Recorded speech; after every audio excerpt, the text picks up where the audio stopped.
Ministeerri muummee Itoophiyaa Abiyyi Ahmad roobii kaleessaa hooggantoota paartilee siyaasaa mormitootaa wajjiniin kan mari'atan yoo ta'u, maricha irratti garuu paartileen mormituu gurguddoon Oromiyaa keessa socho'an lama jechuunis Koongireesiin Federaalawaa Oromoo fi Adda Bilisummaa Oromoo hin hirmaanne. Dr. Abiyyi marichaan booda erga waggoota torban darbee sochii siyaasaa akka banamu murtaa'ee paartileen siyaasaa mormitootaa morkattoota seera qabeeyyii akka ta'an taasifamee jedhan.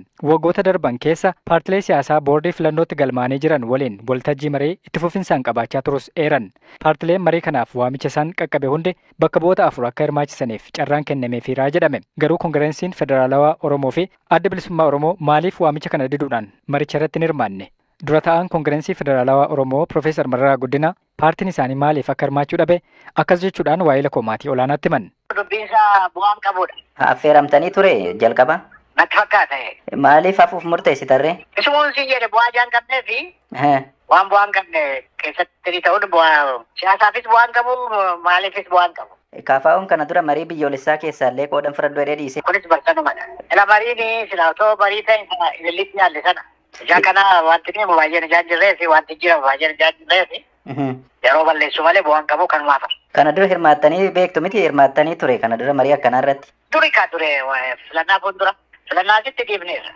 Waggaa afur taane erga waan akkasiiti. Marii mootummaan waamu kam irratti hirmaattanii kana booda moo akkam ejjennoon keessan? Marii boordiin fila bu'aa kan qabaatu waan dhiibnu hin qabnu. Bu'aan qabuudhaaf dhiibnu hin jedhe. Kanuma eenyuyyuu bu'aan qabu hin dhiibnu bu'aan qabnu. Waan kan hin qabne immoo qooda fudhatu. Marichuma abdii irraan qabdaniif jalqabuma dhiistan moo mata duree marichaa beektaniiti? Wanti laga ce'u karaa kutu jaan jirree fi mootummaan immoo kanaaf qophii ta'uu isaa jaan beeknee fi immoo qophii ta'uu isaa beekee mootummaanis kana baay'ee nutti himuu danda'a.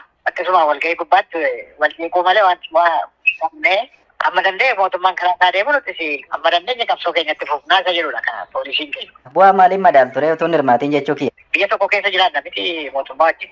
Waan isaan hojjetanis beeknaa isaanis waan nuti hojjennu beeku. Barii kun yeroo meeqa deemaa ture wal beeknaa jechuu kooti. Wal konfiraansii jiru, walitti himamna jiru. Maalirratti intinii ta'us wanti baay'ee beekna jira isaanis waan dhoksan miti.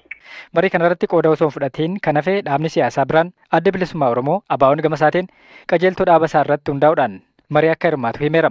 Dubbi himaan dhaabichaa akka ta'an obbo Lammii Gammachuu nuti marii hirmaannu akkaa fi adeemsa mataa keenyaa qabna. Waggoota darban kanas dhaabni marii affeerame hundarratti hirmaatan turre jechuudhaan himan. Mariiwwan hirmaannu akkaaf adeemsa mataa keenyaa ni qabna. Kanaaf immoo marii affeerame hundarratti nuti kan dhaabni waggoota darbaniif hirmaataa ture. Garuu immoo amma dirqamoota biraa hojiiwwan biraattidha kan jirru. Kanarra xiqqoo haalaaf akka itti waltajjiiwwan hirmaannutu jira. Isa kanaafidha kan nuti qooda fudhatin jechuudha. Affeerraa isaas akkamittiin akka affeerames waan garii keessoo isaa waan beekuu barraan qabne waan ta'eef. Akka hirmaattan affeeramtan moo hin affeeramne isa? Keessoo marii sanaayyuu haala isaa adeemsa isaa guddoo keessa hin beeknu nuti.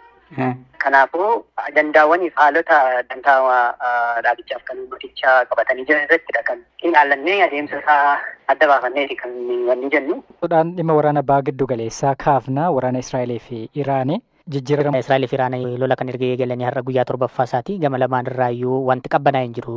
Haleellaa misaa'iraa haleellaa qilleensaraa walirratti gaggeessu akkuma itti fufanitti jiru. Kan Iraan irraa yoo kaane Iraan har'a marsaa lama hanga yoonaa jechuudha. Israa'el irratti haleellaa misaa'ilaa gaggeessitee jirti. Haleellaa misaa'ilaa kanaani Israa'elitti lubbuun namaa badee yoo jiraachuu baatellee miidhaan qabeenya irra gahee fi madoon qaqqabe jira. Keessumaa hospitaala kibba Israa'elitti argamu Bersheebaa magaalaa Bersheebaa jedhamutti argamu irratti haleellaa misaa'ilaa qaqqabeeni namoonni 71 ta'anii miidhaan irra gahee jira. Hospitaalichis baay'ee miidhamee jira. Suuraalee miidiyaaleen gabaasaa jiran akka argamutti miidhaan guddaan akka qaqqabedha. Hospitaalichis akka beeksisetti kana booda dhukkubsattoota haaraa fudhachuu akka hin dandeenye fi dhukkubsattoota yaala cimaa isaan barbaachisu qofa akka yaaludha kan beeksise. Sababni isaa miidhaan guddaan akka irra gahedha kan beekame. Namoonni 71 miidhamanii jiru. Walumaa galatti haleellaa misaa'ilaa Iraan Israa'el irratti gaggeessite irraa miidhaan Israa'el keessatti bakka garaagaraatti qaqqabe namoota 271 irra miidhaan qaqqabu ministeerri fayyaa Israa'el har'a beeksise jechuudha. Lakkoofsi kun hanga ammaatti wanta qindaa'edha. Kana booda lakkoofsi kun tariitii dabaluu danda'a. Namoonni du'anis jiraachuu mala hin beekamu. Gama Israa'el irraa gama Iraanitiin miidhaa haleellaa Israa'eliin irra gahee odeeffannoon hin jiru. Sababni isaa Iraan keessaa odeeffannoo argachuun baay'ee rakkisaadha. Miidiyaalee mootummaa Iraan yoo gabaasan malee miidiyaaleen walabaa biroo kan addunyaa Iraan keessa hin jiran waan ta'eef odeeffannoo achii bahu argachuun baay'ee rakkisaadha. Israa'el akka beeksistetti haleellaa garaagaraa Iraan keessatti gaggeessuu beeksistee jirti. Keessumaa buufata Nikularaa gara lixa Iraan keessatti argamu kan Araak jedhamu haleeluu beeksistee jirti. akkasuma buufata Nikolaaraa guddaa kan Iraan Nataans jedhamu irratti ammas haleellaa irra deddeebiin gaggeessaa akka jirtudha kan beeksiste. Akkasumallee bakka misaa'ilonni Iraan irraa dhukaafaman hedduu haleeluu beeksistee jirti. Walumaa galatti akka miidiyaaleen Israa'el beeksisanitti Israa'el bakka misaa'illi Iraan irraa dhukaafamu harka dhibba keessaa harka walakkaadha ol haleelti akka mancaaste ammayyuu garuu guutummaatti mancaasu baattus harka hedduu haleelti akka mancaasteedha kan beeksiste. Asumaani ibsi miidiyaaleen Israa'el irraa kan dhagahame maalidha? Israa'el haleellaa guyyaa jalqabaa Iraan irratti gaggeessiteen gaafa sana qofa qondaalota waraanaa Iraan olaanoo 30 ta'an gaafa sana akka ajjeestedha kan ibsite. Miidhaan qaqqabe kanaadha Hirbaa. Tole gama kaaniin ministeerri dhimma alaa Iraan qondaalota ministeerota dhimma alaa kan biyyoota Awurooppaa wajjiniin har'a wal argu jedhameeti kan yaadamaatiin jiru. Gama dippiloomaasiitiin maaltu hojjetamaa jira isa jedhu haa kaafnu. Sababni isaa ministeerri dhimma alaa Iraan dhimma waraana kanaan wal qabatee waan dubbatan yoo kaafne Ameerikaan waraana kanatti dabalamuun qiyaamaa yookiin immoo si'ool baa giddu galeessaatti fiduudha jedhanii jiru.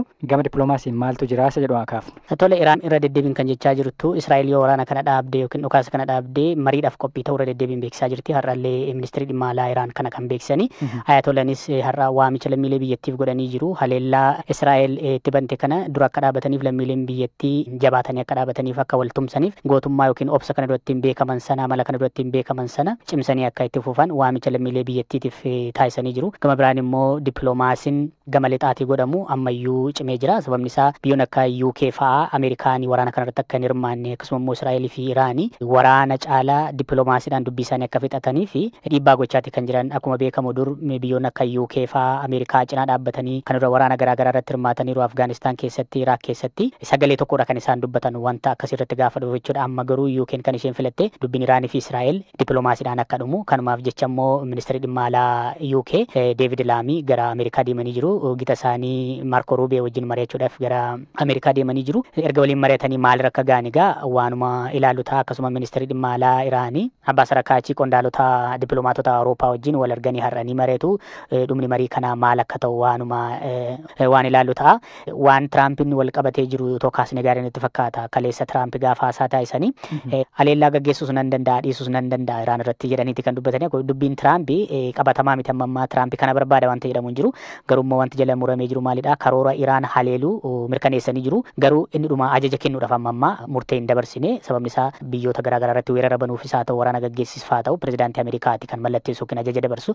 Sanarraa ka'uun humni waraana Ameerikaa lola yookiin intervention yookiin biyya kam keessatti iyyuu haleellaa gaggeessuu kan danda'udha. Karoora dhiyaate itti walii galaniiru garuu ajaja dhumaan kennine ajaja dhumaa kennu moo hin dhiisu kan jedhu akkasuma dhiibbaa biyyoonni akka UK gochaa jiran kana karaa dippiloomaasiitiin dubbiin akka dhumu akkasuma immoo gama Raashiyaatiyyis wanta irra dhagaame jira. Raashiyaanii Israa'el haleellaa Iraan irratti gaggeessitu kana guutummaan akka dhaabduuf waamicha dhiyeessitee jirti. Akkasuma immoo Ameerikaan dhimma kana keessa akka hin galleef waan akeekkachiisa fakkaatu Raashiyaan dubbattee jirti. Sababni isaa Raashiyaanii Iraanii wajjin michuudha. Keessumaa immoo dhimma gabbisa Nikolaaraa Iraan keessaa saayintistoonni yookiin beektonni Nikolaaraa Raashiyaa jiru waan ta'eef sagantaan Nikolaaraa Iraan guutummaatti akka barbadaa'u fedhii qabaachuu dhiisuu dandeessi Raashiyaan waan ta'eef kan hundanii dhaggeeffatti Ameerikaan jechuudha. Tiraamp dubbii kan UK kana kan Raashiyaa kana biyyoonni Awurooppaa na cinaa jiru moo maallaan jedhu michoonni Ameerikaa waan jedhu kana inuma dhaggeeffatu Tiraamp sana boodadha murtee mataa isaanii kan dabarsanii wanti dhimmi gara dippiloomaasiitiin jiru kana fakkaata dha. Dhimmi gabbisa Nikolaaraa Iraan karaa nagaatiin xumurama moo akkuma immoo qophii taasifamaa jiru gara waraanaatti ce'aasa jedhu yeroon guyyaa haasaa jibbinsaa qolachuuti.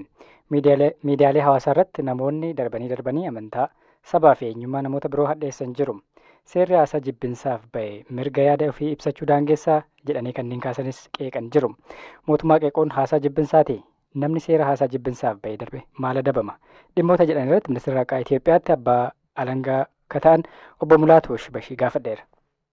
Akka seera Itoophiyaatti egaa haasaa jibbinsaan wal qabatee labsiin lakkoofsa 1185/2012 kan mana maree bakka bu'oota uummataatiin labsame ni jira. Haasawa kan jedhu kanaaf yookiin speech jennee isa ibsuu dandeenyuuf kan inni teessise dhimma jechaan barreeffamaan yookiin suuraan yookaan fakkiidhaan bocaanii fi kan kana fakkaataniin daddarbuu kan danda'u akka ta'e akka seera Itoophiyaatti kallattiidhumaan dhimma haasawa jibbinsaan wal qabatee labsiin lakkoofsa 1185/2012 keewwata 2 jalatti hiikkaan itti kennamee jira. Haasawa jibbinsaa jechuun nama tokko yookaan garee murtaa'e irratti xiyyeeffatee sabaan sablammiin uummataan amantiidhaan sanyiidhaan saalaan yookaan qaama miidhamummaa bu'uureffatee ta'e jedheetti yaadamee jibbinsi yookaan qooddaan yookaan miidhaan akka irratti kaka'uuf haasawa taasifamu akka ta'e ni kaa'a jechuudha. Keessumaa amma miidiyaalee hawaasaa irratti namoonni amantaa nama kaanis amantaa garee kaanis ta'e jedhaniituma arrabsan fa'aa deebi'ee immoo garee wayii gosaan namoonni arrabsan darbanii ni mul'atu. Namoota akkasii akkamitti to'achuun danda'ama Itoophiyaa keessatti? Egaa dhimma kanaan wal qabatee namoota haasawa jibbinsaa gosaan yookaan amantaadhaan gaggeessan miidiyaa hawaasaa kanaan wal qabatee seeruma kanatu akka to'annaatti taasisuuf kan labsame. Egaa namoota akka kanaa akkamitti to'achuun danda'ama kan jedhu irratti abbaan taayitaa dhaabbata biroodkaastii Itoophiyaa namoota yookaan dhaabbattoota tajaajila miidiyaa hawaasummaa kennan kana to'achuu fi isaan hordofuu akka qabu seerumti kun keewwata 8 jalatti ni kaa'a jechuudha. Gama to'annaatiin ka jiru namoota haasawa kana taasisan irratti immoo itti gaafatamummaan akka jiru seeruma kana jalatti ibsamee jira. Keewwata 4 jalatti haasawa jibbinsaa kamiyyuu taasisuun biroodkaastiin dabarsuun maxxansaan dabarsuun miidiyaa hawaasaan dabarsuun maloota biroo wal fakkaataniin illee bifa barreeffamaanis suuraanis sagaleenis viidiyoodhaanis tamsaasuun dhorkaa akka ta'e erga kaa'ee booda namni kana taasisee argame immoo itti gaafatamummaa yakkaa yookaan criminal liabilities jedhamu akka qabu keewwata 7 jalatti ni kaa'a. Keewwata 7 kana jalatti kan keewwata 4 jalatti haasawa jibbinsaa taasisuun dhorkaa akka ta'e kaa'eef adabbiin isaa hidhaa salphaa hanga waggaa 2 ga'utti yookaan immoo qarshii 100 hin caalleen akka adabamu ni kaa'a. Adabbiin kun haala itti cimullee ni qaba. Haalli itti adabbiin kun cimuu danda'u keessaa tokko namni hordoftoota miidiyaa hawaasaa 5,000 ol qabu yookaan immoo biroodkaastiidhaan yoo ergaa kana kan dabarsu ta'e yookaan maxxansaa yeroodhaan bahu irratti kan kana dabarsu yoo ta'e adabbiin isaa hanga hidhaa salphaa waggaa 3 fi qarshii 100 hin caalleen ta'uu akka danda'ullee ni kaa'a. Mootummaa qeequun haasaa jibbinsaa keessatti ramadama? Seerumti haasawa jibbinsaa kana dhorkuudhaaf ba'e kun yeroo ba'utti bifa shakkiitiin namoonni rakkoo akkasii fiduu danda'a, ukkaamsuu danda'a jedhanii kan kaasaa turan ni jiru. Akkasumallee akkaataadhuma dhaabbata biyyoota gamtoomaniitti yookaan UN'tti illee akka sodaa tokkotti kan taa'u keessaa tokko mirga bilisaan yaada ofii ibsachuu irratti rakkoo fiduu danda'a jedhameeti kan taa'u dhimmi kuni. Egaa bifa amma hiikkoon itti kennameen mootummaa qeequun haasawa jibbinsaati jedhamee taa'uu hin danda'u. Gama kanaan seeronni biroo ni jiru. Seerotni namni tokko dubbii isaatiin gocha isaatiin kan fincilli yookaan waraanni akka kaka'u taasisee kan dhimma itti gaafatamu seeronni biraa ni jiru malee haasawa jibbinsaa kana taasiseera jedhamee mootummaa irratti akka fincileetti ilaalamee seera kanaan miti kan itti gaafatamummaan. Akka yaada kiyyaatti seera kanaan mootummaan yaada namoota dhuunfaa kan ittiin hittisudha jedhamee ka'uun isaa sirrii natti hin fakkaatu. Hayyoonni seeraa muraasni seerri Itoophiyaa haga tokko mirga namoomaa sadarkaa idil addunyaa wajjiniin keessaayyuu mirga yaada ofii ibsachuu kan tumaa sadarkaa idil addunyaa jiru wajjiniin waliin simufaa kanneen jedhanii qeeqan jiranii kanarratti maal jettaati gama keetiin? Tole egaa gama kanaatiin qorannoo hedduullee kan barbaachisan ta'uu danda'a. Haala waliigalaadhaan kanan kaasuu danda'u. Seeronni dhimma kana irratti ba'anii heera mootummaa federaalaa Itoophiyaa kan bu'uureffatanii